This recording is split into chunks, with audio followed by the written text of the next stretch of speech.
Hey, Matt and Marisha, it's so great to have you here. Yeah. And I see that you've been having fun with Legos. So much fun. Incredible. I brought my Lego along because I love it. Of course it's yellow. Thematic. Yeah. I mean, can't help it.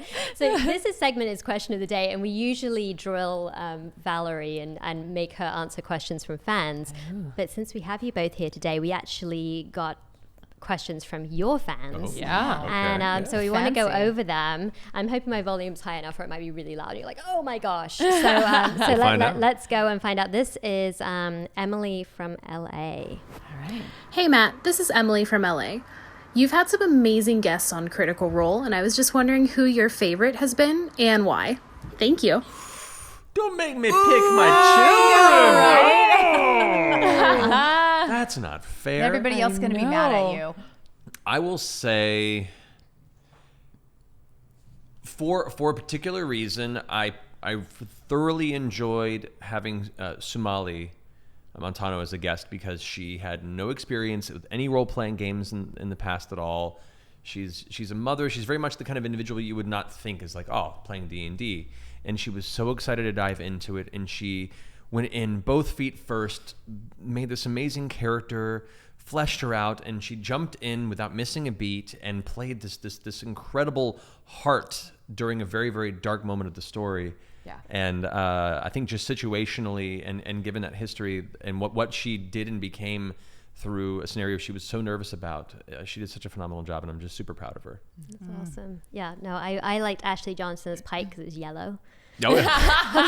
I can see the theme. Got rid of Pike. I need more yellow. Sorry. Well, I'll just make sure the next character that comes in is yellow. Just all yellow. Yes. I'll make a note. Okay, thank you. Appreciate it. All right, now we have a question from Mary from LA. Okay. Hi, Marisha. My name is Mary. I am a huge fan. You're so inspiring. I have a question for you. How does being Matt Mercer's wife play into your position as creative director for Critical Role? Is there ever a balance you have to maintain in between being a wife and also being a boss? Ooh, that's an excellent question. Yeah. He's the dungeon master, so yes. Whatever that means. No, I mean, I think we keep it pretty separate in terms of our responsibility and our charges in the company. And yeah, you are very primarily involved in the lore and any type of Critical Role ancillary stuff, but when it comes to the channel, that's my baby. Yeah, no, occasionally she'll ask me for an opinion, and I'll be like, "What's my thought?" And she'll be like, "Cool."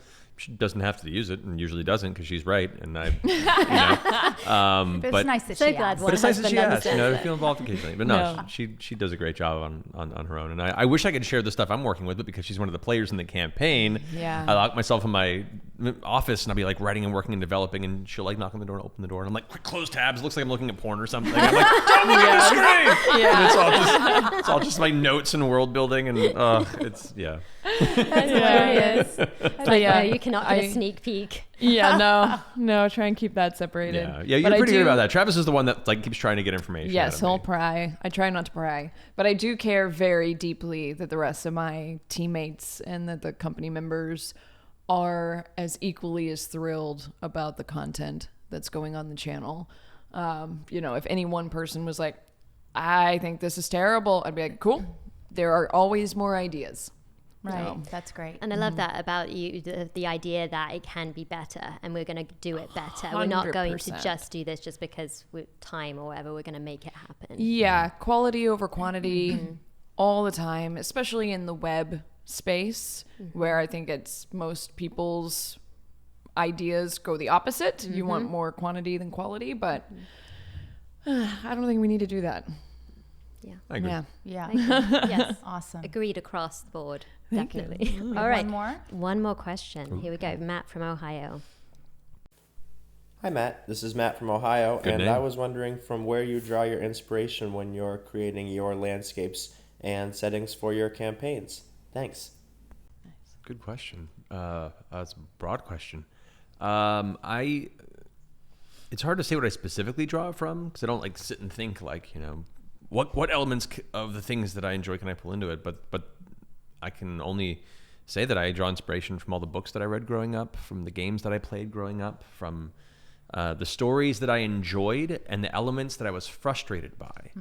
You know, it's not just taking inspiration from things that you enjoyed, but also whenever you read a story and a character's choice rubs you the wrong way, or, you know, in particular, like a female character is misrepresented, or, you know, different, you know, aspects of gender aren't explored properly, and the diversity of identity.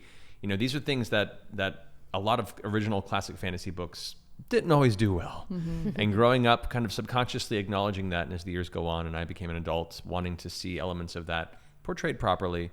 But also, since it is my world and I get to create it, I want to create a space that, you know, isn't so focused in the mire of a lot of modern day politics and issues that we do, though facets of politics are just part of being human, and those can be explored.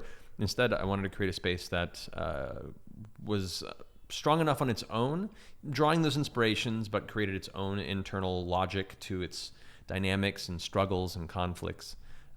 So, I mean, I can't get away without saying I'm not inspired by Lord of the Rings, but even there's elements of that's problematic too as the years go on. That's indicative of the era. So, you know, draw inspiration from a lot of those things I grew up. Piers Anthony, especially, an author that I loved growing up.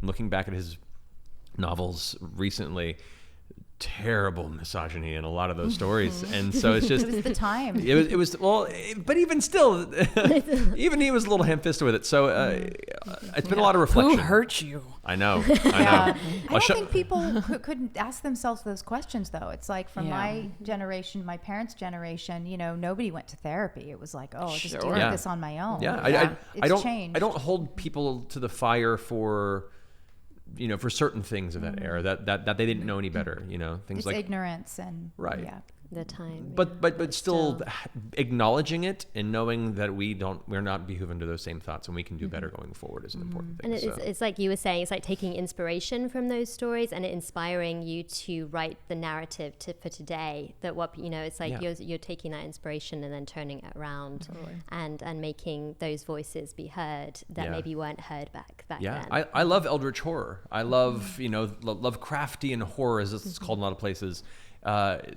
Bore so much great horror narrative for generations to come. H.P. Lovecraft was a horrible person.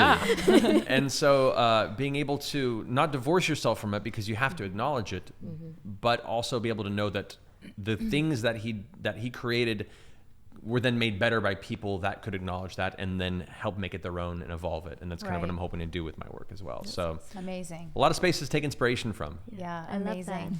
Well, I have one last really difficult question. Okay. For those of our audience who aren't avidly following you on everything, where can we find you online? Yeah, you can find me on Twitter and Instagram at Marisha_Ray. If you tweet at Marisha Ray with no underscore, you'll get a lovely libdim in the UK, but that is not me. So yeah, make sure you have that underscore. Awesome. You can find me on Twitter at Matthew Mercer, and you can find me on Instagram at Matthew Mercer VO. And otherwise, you can find and follow our projects on youtube.com/criticalrole and or on Twitch at twitch.tv/criticalrole. That's it. Awesome. Dun, dun, dun. Well, we'll start following you today. I'm going to start. You should check it out today. I can't see the content, you know, see if it's up your alley. I'm sure it would be up my alley. And we also, all of our stuff also goes to podcast form. Yep. So anywhere you find podcasts, we're can listen to us too. Twins. Yeah, twins. We'll subscribe to each other and have fun. I love it. I love it. Thank you guys so much for coming and joining us on LipRoll today. Thanks for it's been amazing. having us. Thank you. Heck yeah.